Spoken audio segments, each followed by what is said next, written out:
Olá, estamos de volta com mais uma edição do Diálogo. Dessa vez a conversa sobre a assistência estudantil do IFCE. Para falar sobre a temática, nós convidamos a diretora de Assuntos Estudantis do Instituto, Ana Caroline Cabral, a coordenadora da Assistência Estudantil do campus de Juazeiro, Fabrícia Leite, e o chefe do Departamento da Assistência Estudantil do campus de Crato, Danúzio Souza. Pessoal, a diretora de Assuntos Estudantis ela é responsável por todas as questões relacionadas à assistência ao educando, né? Quais ações são realizadas pelo DAI?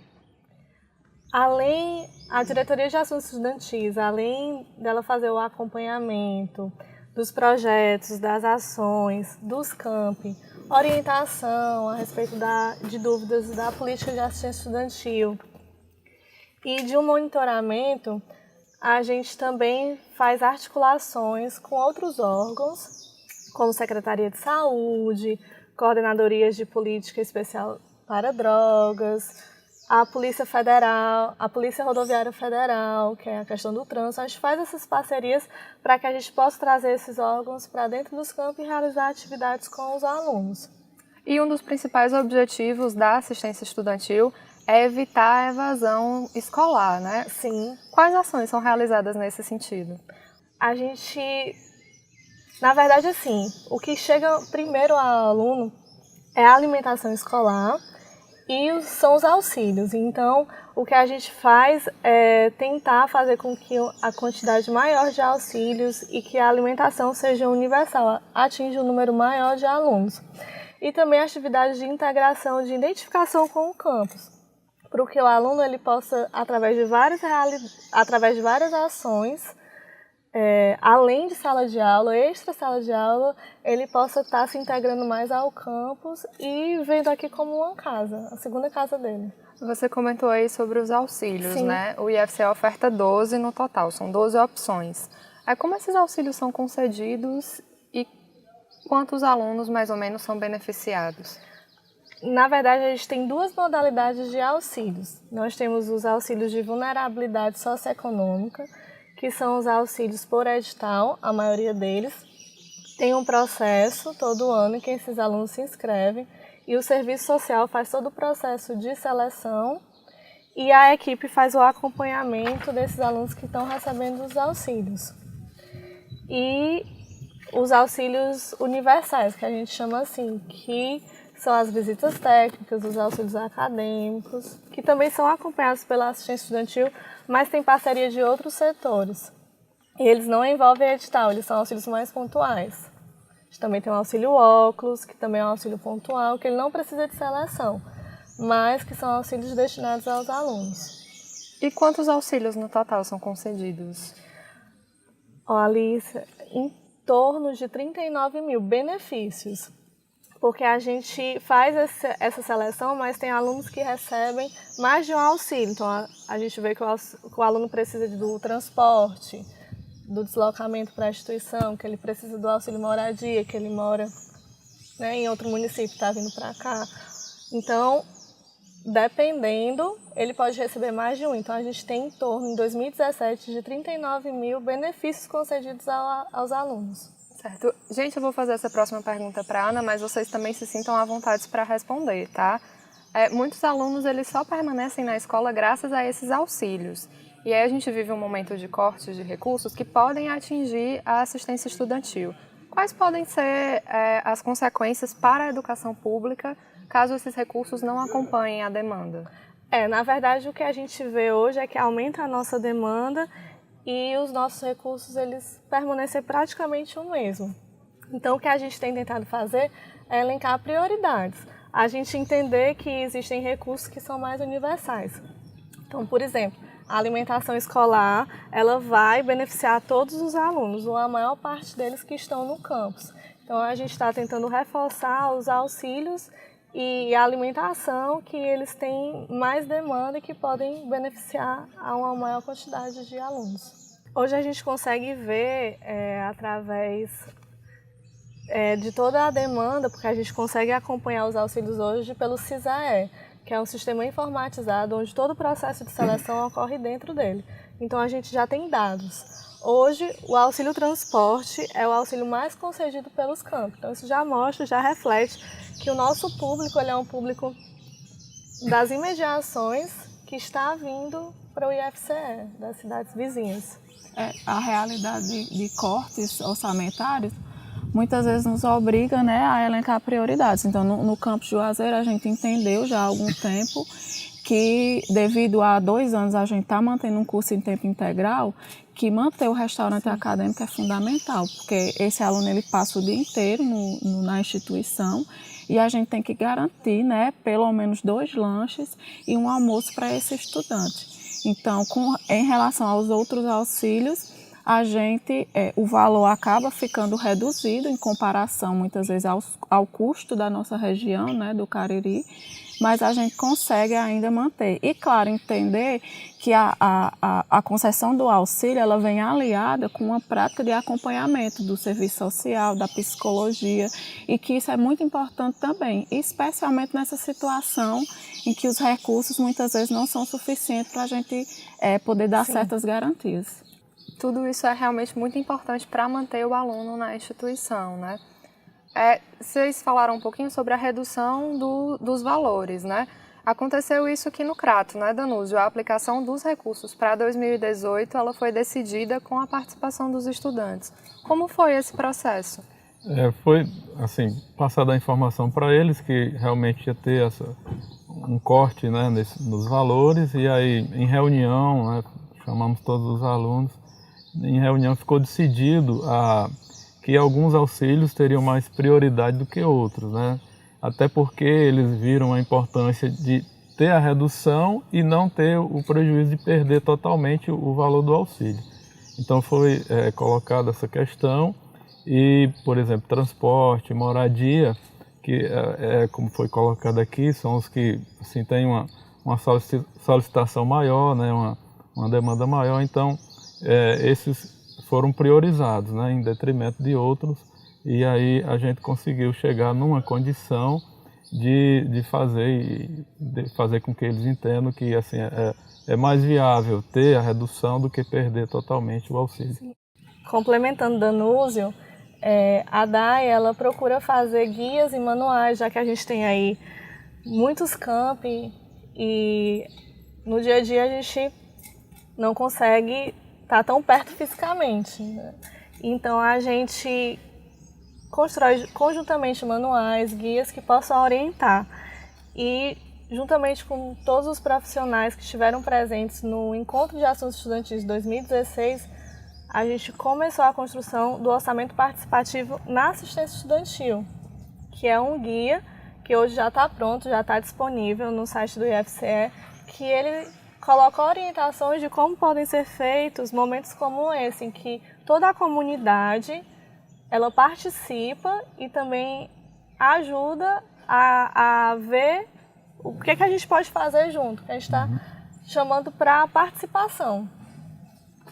O que aconteceu, na verdade, só reforçando, foi realmente o convite para os alunos para participar desse momento, né, dessa questão do orçamento. E aí foi colocado para eles a condição, né, do que poderia acontecer no ano de 2018, e aí foi em função disso que definiu as prioridades com relação aos auxílios que teriam importância maior, no caso, não reduzir tanto, né?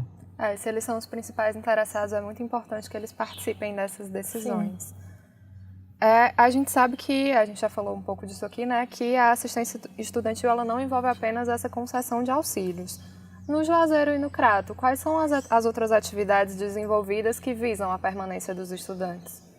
Hoje a gente consegue garantir vários projetos, especialmente com o primeiro ano do ensino médio técnico integrado. Então, a gente desenvolve projetos na área de direitos humanos, formação cidadã, saúde, mercado de trabalho, orientação profissional. Então, a gente tem uma gama de projetos que garante que esse aluno vai estar sendo assistido, especialmente no primeiro ano, que é o ano da acolhida dele. E a gente também entende, né, isso é um fato, que o primeiro ano é o ano decisivo para a permanência desse aluno ou não na instituição. Então, a gente hoje tem uma equipe multiprofissional que pode, de algum modo, estar desenvolvendo toda a gama de atividades referentes a isso. clara, além dos setores de saúde que estão sempre presentes, não só no sentido de acolher e atender esse estudante em uma situação de adoecimento, mas também de promover atividades socioeducativas junto à comunidade escolar. Então, acho que esse tipo de atividade é essencial, junto com os auxílios acadêmicos, os auxílios estudantis, para garantir a permanência desse estudante. Aqui no Crato nós temos algumas atividades educativas, campanhas, né, que sempre está envolvendo os alunos. Como a gente tem um campus agrícola, né, recentemente teve a participação dos alunos em campanhas contra a raiva, né, vacinação de cães e gatos. Então envolveu principalmente os alunos internos. À noite tem atividades que também chama esses alunos para participar, recreativas, esportivas. Então a gente sempre está buscando trazer alternativas, né, que envolvam o aluno para que ele possa realmente preencher mais o seu tempo, não só em sala de aula, mas principalmente os alunos internos em atividades que a gente desenvolve ao longo do ano. E a política da assistência do IFCE, ela tem 2 pontos muito importantes, né, que é o incentivo à arte e à cultura e ao esporte e lazer. Como o Instituto, de forma geral, e os campi do Cariri, especificamente, trabalham esses pontos?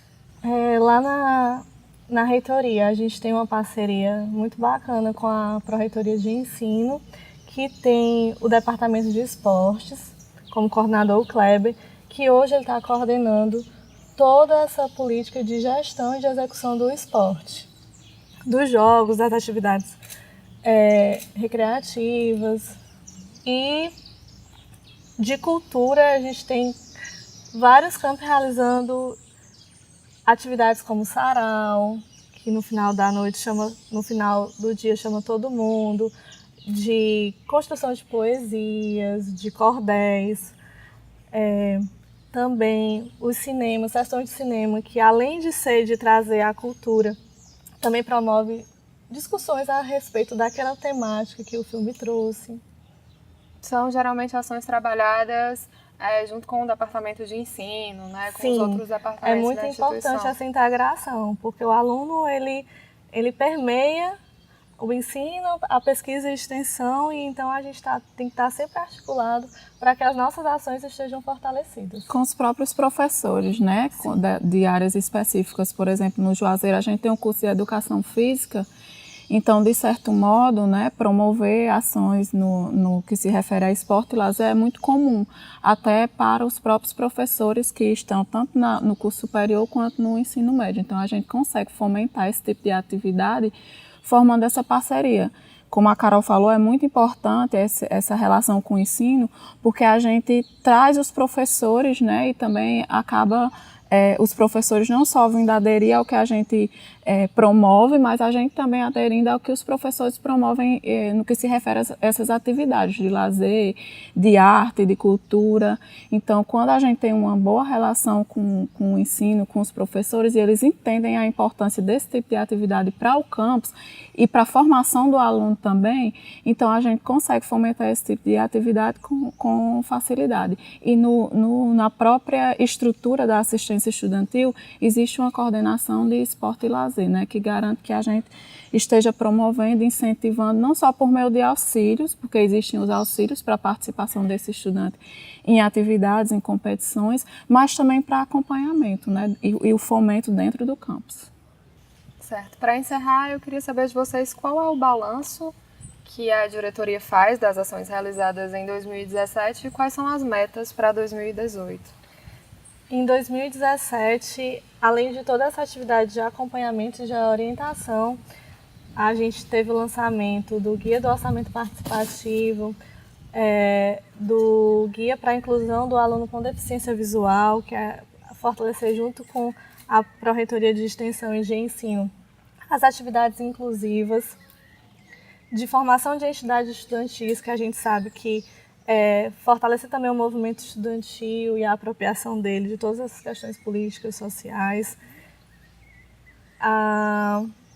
E para 2018, a gente quer ainda mais fortalecer essa parceria com o ensino, entendendo, como Fabrícia disse, de que tanto os professores está participando das nossas atividades, como a gente também está participando junto das atividades dos professores, entendendo que a educação ela é uma formação integral e fortalecer o orçamento participativo, que todos os campos possam estar realizando esses momentos de diálogos, melhorar o nosso sistema informatizado, avançar para que ele possa estar contribuindo para a eficiência das nossas ações de seleção, concessão e acompanhamento de auxílios, a política de alimentação também, já que a gente entende que a alimentação ela é universal, então a gente quer fortalecer.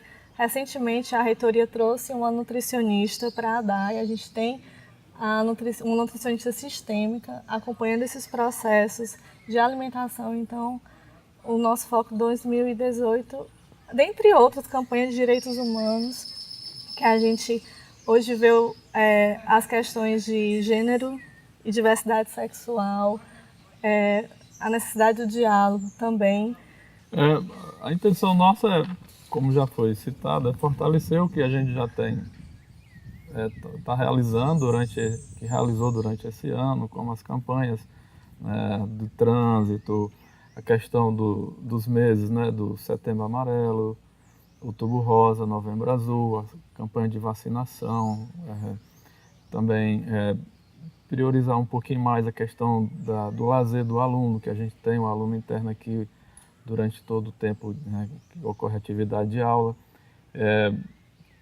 criar um setor para jogos que a gente não tem ainda, tinha, mas foi desativado, então a gente pretende reativar esse setor, comprando equipamentos, né, de jogos mais lúdicos, né, que envolvam o aluno em horários que realmente ele está mais fora da sala de aula. E aí também fortalecer essa questão do departamento com o setor pedagógico, com todos os professores, com a escola de um modo geral, né, levando para eles o que o departamento pode realizar, o que cada profissional realiza e até onde ele pode realizar e o que os outros também fazem, assim, para não estar a questão que o aluno busque a ajuda, o auxílio, ele vá diretamente àquele profissional que é responsável pelo que ele está precisando naquele momento. Então, a gente pretende fortalecer mais, né, essa questão e divulgar mais assim, internamente o que o departamento faz e o que ele pode realmente fazer para fortalecer mais essa questão do ensino, da pesquisa, da extensão, que a gente pode atuar agora de forma mais, vamos dizer assim, visível, né? 2017 não foi um ano fácil, né? Então foi um ano difícil para a gente, principalmente para a gente que depende muito de orçamento para que principalmente o programa de auxílios ele se mantenha, se construa. Então foi um ano difícil. Mas foi justamente por ter sido um ano difícil que a gente conseguiu entender, né, visualizar que é cada vez mais importante a compreensão desse trabalho em rede, né, que a gente tem que trabalhar em rede junto com os outros campos, junto com a reitoria. Então, quanto mais próximo for essa relação, a gente consegue diminuir os impactos tanto para a gente nas nossas atividades cotidianas, quanto para o aluno, os impactos dessa deficiência financeira. E é um ano em que a gente, apesar disso, consegue solidificar todas as ações educacionais, porque no fundo, quando a gente consegue manter isso, eu acredito, né, a gente está fortalecendo sim os laços afetivos do estudante com a instituição. Isso é muito importante, porque garante que a gente possa entender a realidade desse estudante e possa trabalhar a partir dessa realidade, tá? Muitas vezes a gente não tem condições de suprir todas as necessidades no que se refere às questões financeiras daquele estudante, mas a gente tem como garantir por outros meios que aquele estudante ele permaneça ali na instituição. Então, isso ficou muito claro e foi muito forte esse ano e a gente realmente espera que no próximo ano a gente possa estar dando continuidade e mais, ampliando, né? Ampliando as nossas atividades educativas. Muito obrigada pela participação de vocês, Ana, Fabrício e Danúzio. O diálogo volta na semana que vem. Até lá!